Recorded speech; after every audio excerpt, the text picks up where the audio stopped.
Alhamdulillah nahmaduhu wa nasta'inuhu wa nastaghfiruhu wa nu'minu bihi wa natawakkalu alayhi wa na'udzu billahi min shururi anfusina wa min sayyiati a'malina. من يهد الله فهو المهتد ومن يضلل فلن تجد له وليا مرشدا ونشهد أن لا إله إلا الله وحده لا شريك له ونشهد أن سيدنا ومولانا محمدا عبده ورسوله صلى الله عليه وعلى آله وأهل بيته وأصحابه وأوليائه وعلماء أهل السنة جماعته أجمعين أما بعد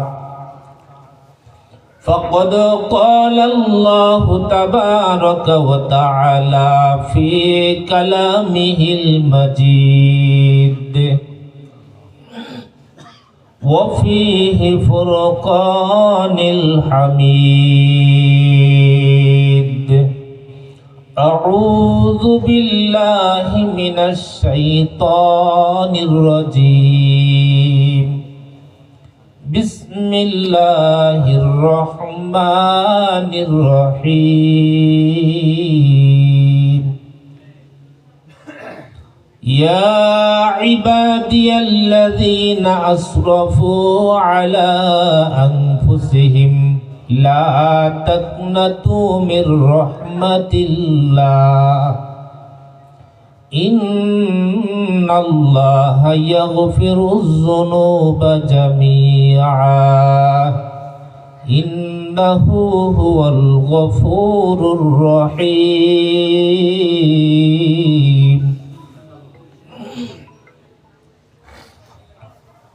وقال تعالى في شان حبيبه ومحبوبه ومعشوقه إن الله وملائكته يصلون على النبي يا أيها الذين آمنوا صلوا عليه وسلموا تسليما اللهم صل على سيدنا مولانا محمد وعلى علي سيدنا مولانا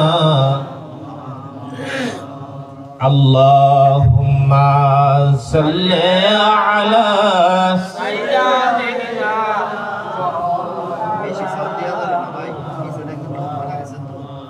وعلى علي سيدنا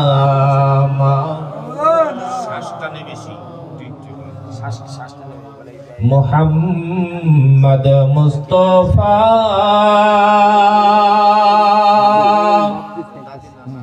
نور على نور شفيع المذنبين نور على نور اللهم صل على سيدنا مولانا محمد وعلى علي سيدنا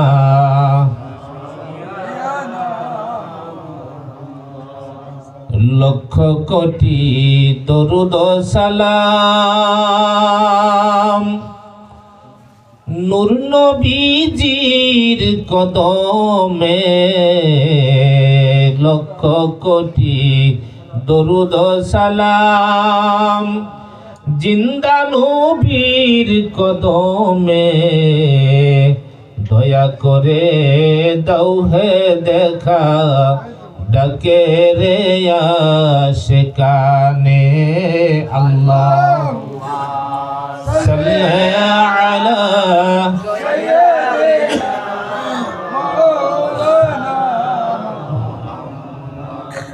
وعلى علي سيدنا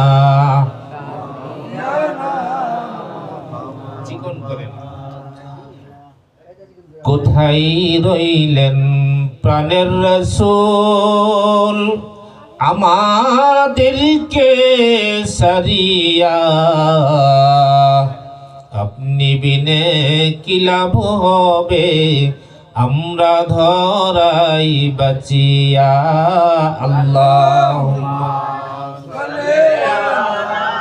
সাইয়্যিদিনা মাওলানা মুহাম্মদ ওয়া আলা আলি সাইয়্যিদিনা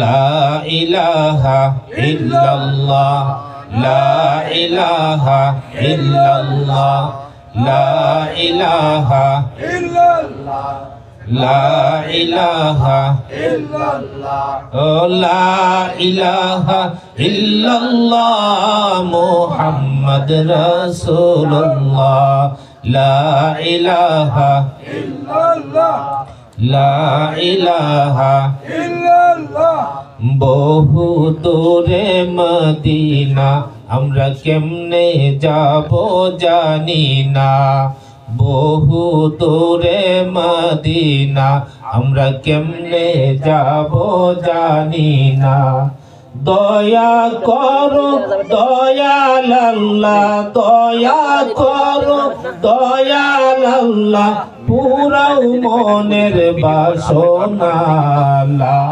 ইলাহা ইল্লাল্লাহ লা ইলাহা ইল্লাল্লাহ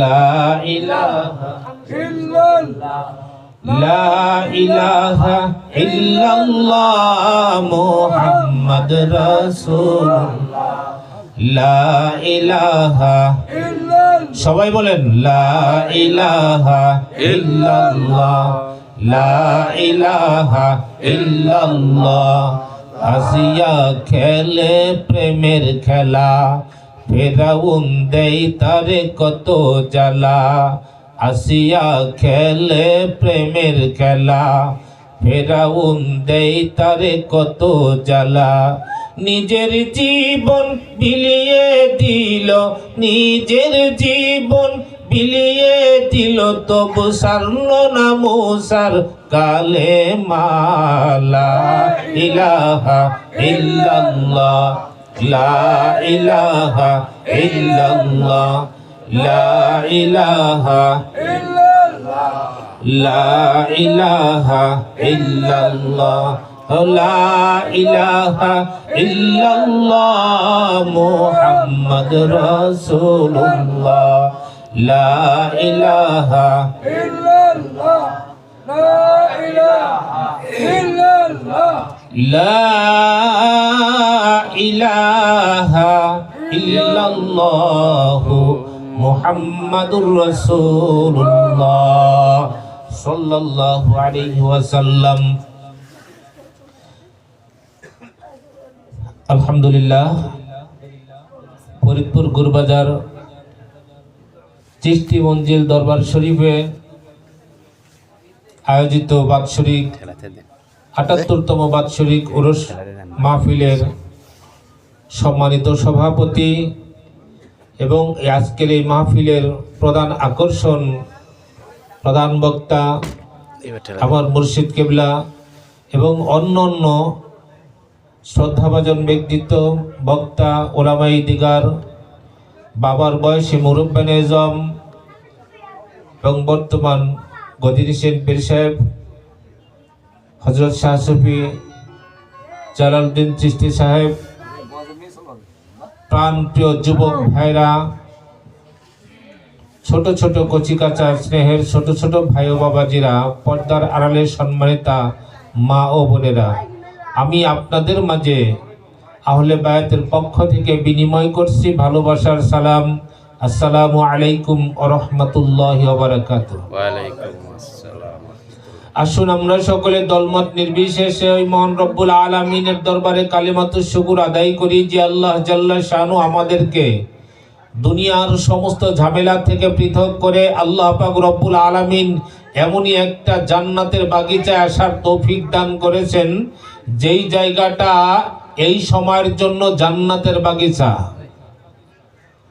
যেই জায়গার মধ্যে আল্লাহ রসুল সাল্লাল্লাহু আলাইহি ওয়াসাল্লাম বলছেন মজলিসুল কোরআন মজলিসুল্লাহ, মজলিসুল জিকির মজলিসুল্লাহ, যেখানে কোরআনের কথা হয়, যেখানে আল্লাহর শানে জিকির হয়, সেটা স্বয়ং আল্লাহ তাআলারই মজলিস। বলুন সুবহানাল্লাহ। এমন একটা মজলিসে আমরা আসতে পারছি, বসতে পারছি, খুশি না বেজার? অন্তরের অন্তঃস্থল থেকে কালিমাতুশ শুকর আদায় করি, সকলে বলি আলহামদুলিল্লাহ। লক্ষ কোটি দরুদ ও সালাম হাতে আমাদের প্রাণের আজ্ঞা সৈয়দুল কাউনাইন আহমদ মুস্তফা মুহাম্মদ মুস্তফা সাল্লাল্লাহু আলাইহি ওয়াসাল্লামের রওজার উপর এবং সমস্ত আহলে বায়াত আসহাবগণের উপর সকলে বলুন আমিন। আমরা এখানে চিশতি মঞ্জিল দরবার শরীফে আওলাদে আলী হিন্দেল ওলি গরিবে নওয়াজ হযরত খাজা মঈনুদ্দিন চিশতি রহমাতুল্লাহ আলাইহি আজমিরি হুজুর পাকের বাৎসরিক উরুস মোবারকে উপস্থিত হয়েছি। কি বলেন? দুনিয়ার কোনো নেতার পিছনে নয়, দুনিয়ার কোনো মানুষের জন্য নয়, দুনিয়ার কোনো লোভে নয়, স্বয়ং একটা আল্লাহর ওলির মহব্বতে এসেছি। ঠিক কিনা বলেন? ওলিদের মহব্বতে আমরা এখানে সমবেত হয়েছি। ওলিদের মহব্বতে সমবেত সকলেই হতে পারে না। এখান দিয়েও আশেপাশে লোকজন থাকলেও সকলের অন্তরের মধ্যে ওলিদের মহব্বত হবে না।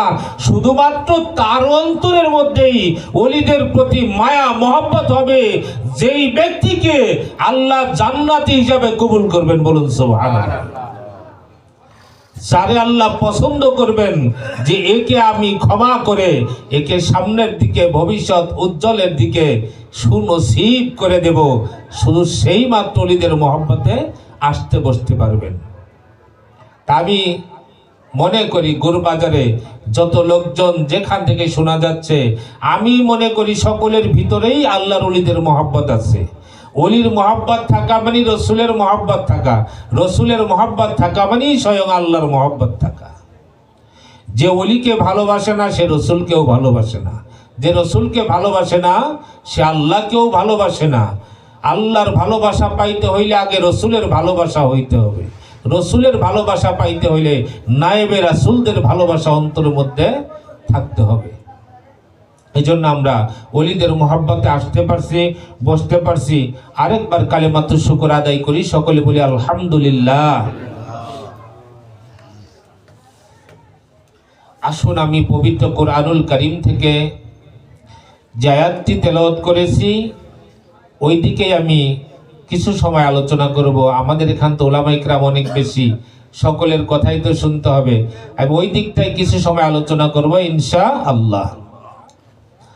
আল্লাহ পাক রব্বুল আলামিন বান্দাকে দুনিয়ার জমিনে পাঠাইছেন।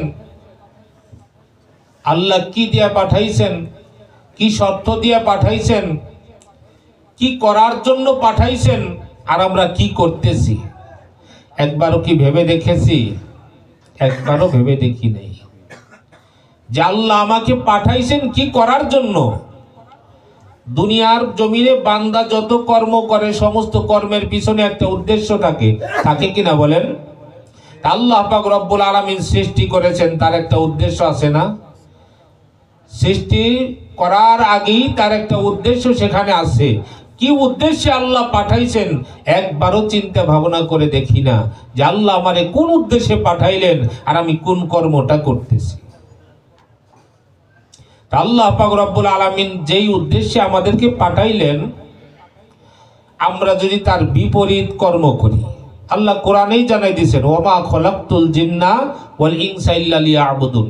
আল্লাহ পাক রব্বুল আলামিন বলছেন, আমি দুনিয়ায় মানুষ এবং জিন, ইনসান আর জিন দুইটা জাতিকে শুধুমাত্র আমার দাসত্ব করার জন্য, শুধুমাত্র আমার বন্দেগী, আমার ইবাদত করার জন্য আমি তাদেরকে পাঠাইছি। তারা শুধু আমার দাসত্বই করবে। এখন আল্লাহ পাক রব্বুল আলামিনের যে উদ্দেশ্য আর আমাদের উদ্দেশ্য দুইটা ভিন্ন ধরনের হয়ে যায়। আল্লাহ পাঠাইছে তার দাসত্ব করার জন্য, কিন্তু আমার কর্ম এমন হয় যে আল্লাহর দাসত্ব আমার কর্মের মধ্যে প্রকাশ হয় না। তাহলে উল্টা হয়ে গেল, আল্লাহর ইচ্ছার বিরুদ্ধে আমি চললাম। আমার ভিতরে যে আল্লাহ নফস দিয়েছে, 5টা নফস আছে, এই নফস দিয়ে আল্লাহ পাক রব্বুল আলামিন মানুষ দুনিয়ায় চলাচল করাইতেছেন। এই নফসুর রহমানিয়া, নফস ইনসানি, এদের যে প্রভাবগুলি, নফস মুতমাইন্না, এগুলো যে শান্তভাবে চলাচল করার জন্য যে পথগুলি, আমরা তার থেকেও বিপথে নফসে আম্মারার প্রয়োজনায় পরে তার বিপথে চলতেছি। সে পথেও আমরা চলছি না। নফসে আম্মারায় যেভাবে প্ররোচনা দিতেছে, আমরা সেই পথগুলি অবলম্বন বেশি করতেছি, বিধায় আমাদের নিজেদের উপরে নিজেরাই জুলুম করতেছি। আল্লাহ পাক রব্বুল আলামিন বলছেন, বিসমিল্লাহির রহমানির রহিম, ইয়া ইবাদিয়াল্লাযীনা আসরাফু আলা আনফুসিহিম লা তাকনাতু মির রাহমাতিল্লাহ ইন্নাল্লাহা ইয়াগফিরুয যুনুবা জামিআ ইন্নাহু হুয়াল গফুরুর রহিম।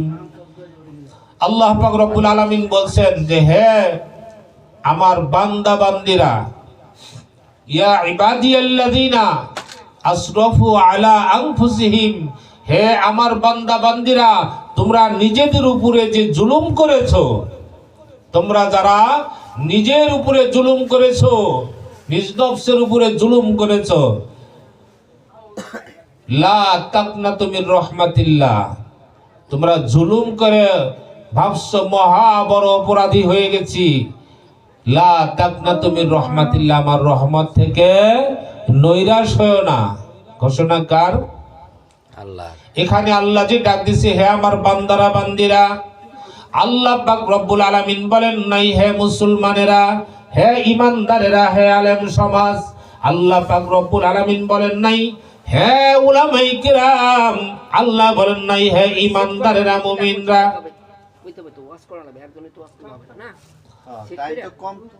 আল্লাহ পাক রব্বুল আলামিন কোন নারী পুরুষ বাছাই করে কথা বলেন নাই। আল্লাহ নারী পুরুষ, মুসলমান, হিন্দু, বৌদ্ধ, খ্রিস্টান, ইহুদি, নাসারা, জেলে, তাঁতি, কামার, Kumar, contractor, driver, helper, doctor, compounder, MP, minister, জজ, ব্যারিস্টার, প্রধানমন্ত্রী, সমস্ত মানব জাতিকে আল্লাহ ডাক দিয়ে বলছেন, হে আমার বান্দা বান্দিরা, তোমরা যারা নিজেদের উপরে জুলুম করেছো, ভেবেছো জুলুম করেছি, গুনাহগার হয়েছি, আল্লাহ বুঝি ক্ষমা করবে না।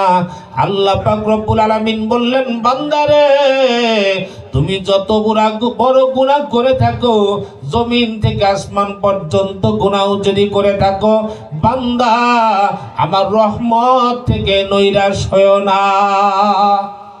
আল্লাহ বলছে, বান্দা আমার রহমত থেকে কখনো নৈরাশ হয়ো না। তোমার গুনাহ যত বড়, আমি আল্লাহর রহমত তার থেকে অনেক বড়। বলুন সুবহানাল্লাহ। তাহলে আল্লাহ পাক রব্বুল আলামিন বান্দাকে মাফ করে দিবে। রাসূল করিম সাল্লাল্লাহু আলাইহি ওয়াসাল্লামের কাছে একবার সাহাবা আজমাইন যখন গেলেন, দাহিয়া কালবিকে নবীজি বলছে, দাহিয়া রে, তুমি কালেমা পড়ো, মুসলমান হও, আল্লাহ তোমার জীবনের গুনাহ মাফ করে দিবে। দাহিয়া কালবির রাদিয়াল্লাহু তাআলা আনহু বলেন, ইয়া রাসূলুল্লাহ সাল্লাল্লাহু আলাইহি ওয়াসাল্লাম, নবীজি,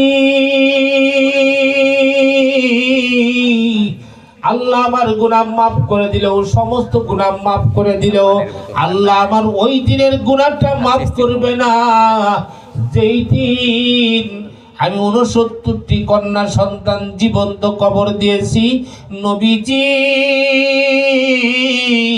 লাস্টে যখন আমি আমার একটা কন্যা সন্তান জীবন্ত কবর দেই, আমার কন্যা সন্তানটিকে যখন আমি মাটি দিয়ে ঢেকে জীবন্ত কবর দেই, আমার কন্যা বলছিল, বাবা আমাকে ছেড়ে দাও, আমি তোমাকে আর কোনোদিন বাবা বলে ডাকবো না। ও নবী গো, তবু আমি কন্যার কথা শুনি নাই, কন্যার প্রতি আমার মায়া জাগে নাই। নবীজি, যখন আমি গলা পর্যন্ত মাটি দিয়া পাথর দিয়া ঢেকে ফেলি, আমার কন্যা সন্তানটি হাত উঁচু করে বলছিল, বাবা তোমার মতো নিষ্ঠুর পিতা পৃথিবীর জমিনে আর হয় না। আল্লাহ পাক রব্বুল আলামিন আমার ভিতরে এতটুকু মায়া তখনও দেয় নাই, সন্তানের মায়া আমার ভিতরে জাগে নাই, আমি সন্তানটিকে ছেড়ে দেই নাই, আমি সন্তানটিকে জীবন্ত কবর দিয়েছি। নবী গো, আজ আমি যখন ঘুমের বিছানায় পিঠ লাগাই, আমার কানের মধ্যে শব্দ আসে, বাবা গো তোমার মতো নিষ্ঠুর পিতা জমিনে আর হয় না। ইয়া রাসূলুল্লাহ সাল্লাল্লাহু আলাইহি ওয়াসাল্লাম, কালেমা পড়লে আমার আল্লাহ সব গুনাহ মাফ করে দিলেও ওই দিনের গুনাহ আমার আল্লাহ মাফ করবে না। আল্লাহ পাক রব্বুল আলামিন সঙ্গে সঙ্গে জিবরাইল আমিনকে পাঠাই দিলেন, যাও রে জিবরাইল, আমার বন্ধুরে জানাই দাও, আমার বন্ধুর কাছে দাহিয়া কলবি যদি 3টা শর্তের মধ্য দিয়া যদি ঈমান আনে, 3টা শর্ত মেনে নেয়, আমার দাহিয়া কালবিরে আমি মাফ করে দিব। জিবরাইল আমিন এসে বললেন, ইয়া রাসূলুল্লাহ সাল্লাল্লাহু আলাইহি ওয়াসাল্লাম, দাহিয়া কালবি যদি 3টি শর্ত মেনে নেয় আল্লাহ মাফ করে দিবে। আল্লাহ পাক রব্বুল আলামিন ঘোষণা করেছেন, ইল্লা মান তাবা ওয়া আমানা ওয়া আমিলা আমালান সলিহান ফাউলাইকা ইউবাদদিলুল্লাহু সাইয়্যাতিহিম হাসানা। আল্লাহ পাক রব্বুল আলামিন 3টা আমলের কথা বলছেন। ইল্লা মান তাবা, যদি কোনো ব্যক্তি তওবা করে, ওয়া আমানা এবং ঈমান আনে, ওয়া আমিলা আমালান সলিহান এবং আমলে সলেহ করে, নেক কাজ করে, ভালো কর্ম করে, এই 3টা যদি কাজ করতে পারে, ফাউলাইকা ইউবাদদিলুল্লাহু সাইয়্যাতিহিম হাসানা, আল্লাহ পাক রব্বুল আলামিন তার জীবনের ছোট বড় সমস্ত গুনাহগুলি মাফ করে দিবে এবং কি গুনার জায়গাগুলি নেকি দিয়া ভরাট করে দিবে। বলুন সুবহানাল্লাহ।